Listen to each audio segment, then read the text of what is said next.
సంబంధించి ప్రభుత్వం 9 నెలల పాలనకు సంబంధించి అనేక వైఫల్యాల గురించి మీరు చెప్తా రావడం జరిగింది సార్ ఇప్పటివరకు. అయితే నిన్న వచ్చినటువంటి పట్టభద్రుల ఎమ్మెల్సీ ఎన్నికల ఫలితాల్లో టీడీపీ గెలిచింది కాబట్టి ప్రజలకు మా పైన ఇంకా నమ్మకం ఉంది, విశ్వాసం ఉంది. అందుకే ప్రజలు మాకు ఓటు వేసి గెలిపించారని సీఎం చంద్రబాబు చెప్తా ఉన్నారు. రమేష్, ఒకటి ఆశ్చర్యకరం కలిగించే విషయం ఎప్పుడని చెప్తాను నేను. ఎమ్మెల్సీ ఎన్నికల్లో రిగ్గింగ్ చేసేవాడిని ప్రపంచ చరిత్రలో నువ్వు ఎప్పుడైనా చూసినావా అని చెప్తాను. నేనైతే ప్రపంచ చరిత్రలో ఎమ్మెల్సీ ఎన్నికల్లో రిగ్గింగ్ చేసేవాడిని నా ప్రపంచ చరిత్రలో ఎవడు నేను చూడలా. ఒక చంద్రబాబు నాయుడు అనే వ్యక్తి మాత్రమే ఎమ్మెల్సీ ఎన్నికల్లో రిగ్గింగ్ చేసేవాడిని నేను చూసింది. అయినా కానీ శ్రీకాకుళంలో మాస్టర్లు బాగానే బుద్ధి చెప్పారు కదా. శ్రీకాకుళంలో మాస్టర్లు, గవర్నమెంట్ టీచర్లు, ప్రైవేట్ టీచర్లు అందరూ కూడా బాగానే బుద్ధి చెప్పారు కదా, గట్టిగా అర్థమయ్యేట్టుగా చెప్పారు కదా. ఎందుకంటే అక్కడ రిగ్గింగ్ చేయడం కష్టం. టీచర్లు వచ్చి కొట్లాడతారు, ఎందుకంటే వాళ్ళే బూతులు ఏజెంట్లు, వాళ్ళే బూతులు పోలింగ్ ఆఫీసర్లు, టీచర్లు. సో వాళ్ళ ఓట్లు వాళ్ళకి రాకుండా చేసినామని అంటే వాళ్ళంతా ఒప్పుకోరు. కాబట్టి అక్కడ యూనియన్స్ అన్నీ ఉంటాయి కాబట్టి చేయలేకపోయింది. ఇంకా గ్రాడ్యుయేట్ల దగ్గరికి వచ్చేసరికి ఎవడైనా అంతే అన్నట్టుగా అక్కడ కూడా రిగ్గింగ్ చేసినారు.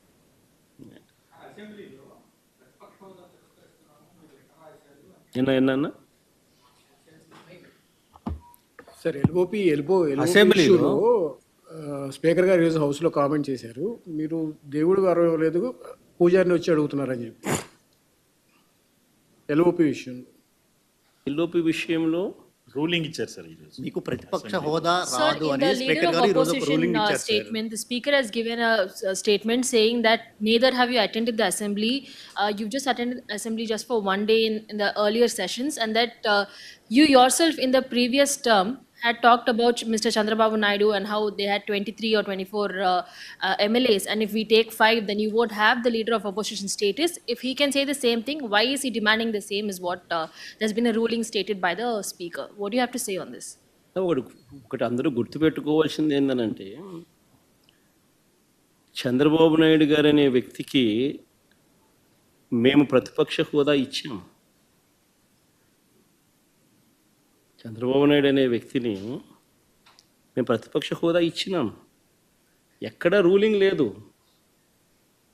ఎక్కడా దెర్ ఇస్ నో రూల్. నీకు ఇంతమంది శాసనసభ్యులు నీకు ఉండాలి, ఉంటేనే నీకు ప్రతిపక్ష హోదా ఉంటుంది అని ఎక్కడా రూలింగ్ లేదు. ఇన్ఫ్యాక్ట్ ఢిల్లీ అసెంబ్లీలో బీజేపీకి 3 అసెంబ్లీ స్థానాలు గతంలో.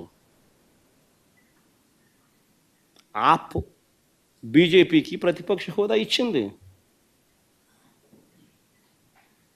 మరి 79 స్థానాల బీజేపీ అక్కడ ఉన్న టోటల్ స్థానాలు ఢిల్లీలో 80 స్థానాలకు 77 స్థానాలు ఆప్ వచ్చి సంథింగ్ లైక్ దట్. బీజేపీకి 3 స్థానాలు ఉన్న ప్రతిపక్ష హోదా ఇచ్చినారు. సిమిలర్లీ మేము కూడా తెలుగుదేశం పార్టీకి కూడా 5 మంది శాసనసభ్యులు తెలుగుదేశం పార్టీ నుంచి పక్కన కూర్చుంటామన్నారు. మా వాళ్ళు అయితే ఇంకా లాగేసినామనంటే ఇంకా 10 మంది లాగుతామన్నారు. వద్దు లాగాకండి నేనే చెప్పాను, కానీ ప్రతిపక్ష హోదా నేనే ఇచ్చి ఇదే చంద్రబాబు నాయుడు చెప్పినా, నువ్వు మాట్లాడు స్వామి, ఎంతసేపు మాట్లాడతావు నువ్వు మాట్లాడు, నేను వింటాను, నేను విని నీకు సమాధానం చెప్తాను, నువ్వు మాట్లాడాలనేదే నా కోరిక, నువ్వేం అడుగుతావో అడుగు స్వామి అని చెప్పి నేను చెప్పిన అసెంబ్లీలో. కావాలంటే నా స్పీచ్లు వినండి, అసెంబ్లీలో అన్న మాటలు. ఆయనకు నాకు మధ్య తేడా అది. ఏదైనా కానీ అసెంబ్లీ అనేది ఎందుకు జరుపుతూ ఉన్నాం? ఈరోజు అసెంబ్లీలో ఉన్న పార్టీలు ఏవి? అధికార పార్టీలు, ప్రతిపక్ష పార్టీ మాదొక్కటే ఉంది. వేరే పార్టీలు ఎక్కడున్నాయి చెప్పండి? ఉన్నాయా ఎవరన్నా? మన ప్రతిపక్ష పార్టీ అనేది ఎవరికి ఇస్తారు? మాకు ఇవ్వకపోతే ఎవరికి ఇస్తారు చెప్పు? ఉన్న వాళ్ళందరూ మంత్రివర్గంలో మంత్రివర్గ సభ్యులుగా మీరే ఉండరు, మీరే గవర్నమెంట్లో ఉండరు, అంతా మీరే రూలింగ్లో ఉండరు. మీరే ప్రతిపక్ష పాత్ర ఎట్ట పోషిస్తారు స్వామి? నాకు అర్థం కావడంలా. అధికార పార్టీ మీదే, ప్రతిపక్ష పార్టీ మీదే, డబుల్ యాక్షన్ ఇదేమన్నా? హీరో నువ్వే. అదే నేను చెప్పే స్వామి, 2 పాత్రలు డబుల్ యాక్షన్. ఒక పక్క నువ్వే కొడతానంటే ఈ పక్క నేనే కొడతానంటే ఎట్లా కుదురుతావు స్వామి? అది ఉండేది 20 అసెంబ్లీలో 2 పార్టీలు ఉన్నాయి. వాళ్ళదంతా కలిపి అధికార కూటమి. ఉన్నోళ్ళంతా ఆ పక్క ఉన్నారు. ప్రతిపక్షం ఉండేది మా పార్టీ తప్ప వేరే ఏ పార్టీ ఉంది? వేరే ఏ పార్టీ లేదు. సో వేరే ఏ పార్టీ లేనప్పుడు ప్రతిపక్షం అనేది ఎవరికి ఇవ్వాలి? ప్రతిపక్ష పార్టీగా గుర్తింపు అనేది ఎవరికి ఇవ్వాలి? ప్రతిపక్ష పార్టీగా ఉన్న వాళ్ళకి ఇవ్వాలి. సో న్యాచురలీ ఆ పార్టీకి ఎంతమంది అన్నా ఎమ్మెల్యేలు ఉండని స్వామి, వాళ్ళకు లీడర్ అనేవాడు ఉంటాడు కదా. సో ఆ లీడర్ని ఏమంటారు? ప్రతిపక్ష నాయకుడనే అంటారు కదా, వేరే పేరు ఏమన్నా అంటారా? సో ప్రతిపక్ష నాయకుడు అని చెప్పి నువ్వు ఎప్పుడైతే అంటావో అప్పుడు ఏంది, దాని అర్థం ఏంది? లీడర్ ఆఫ్ ది హౌస్కి ఎంతసేపు మైక్ ఇవ్వాలనో అంతేసేపు దాని తర్వాత స్థానంలో ప్రతిపక్ష పార్టీ నాయకుడికి ఇవ్వాలి. ఎందుకు ఇవ్వాలి? ఇవన్నీ చెప్తాడు కాబట్టి. ఇవన్నీ అవతల ప్రతిపక్ష పార్టీ చెప్పినప్పుడు నువ్వు రిపేర్ చేసుకోవాలి కాబట్టి. అది గవర్నమెంట్ చేయాల్సిన డ్యూటీ కాబట్టి, పని కాబట్టి. కానీ ఇక్కడ ఏం జరుగుతూ ఉంది? నేను చెప్పనివ్వను, నేను ఎవరి స్వరము విననివ్వను, నీకు 5 నిమిషాల కన్నా ఎక్కువ మైక్ ఇవ్వను అని నువ్వే డిక్టములు పాస్ చేస్తూ ఉంటే ఏ రకంగా అసెంబ్లీలో ప్రతిపక్షం అన్నది మాట్లాడగలుగుతుంది, స్వరం ఇవ్వగలుగుతుంది? ఇప్పుడు మీరే అన్నారు 1.5 గంటలు 2 గంటలు పట్టింది సార్ అని. మరి 1.5 గంటలు 2 గంటలు పడుతుంది. మరి ఇవన్నీ నేను మాట్లాడిన మాటల్లో ఏదైనా ఒకటన్నా వేస్ట్ మాట ఏమన్నా ఉందా?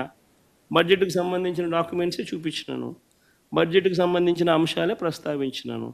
మరి టైం పడుతుంది. మరి ఇంక పట్టకపోయినట్టుంటుంది చెప్పు. మరి వినాలా?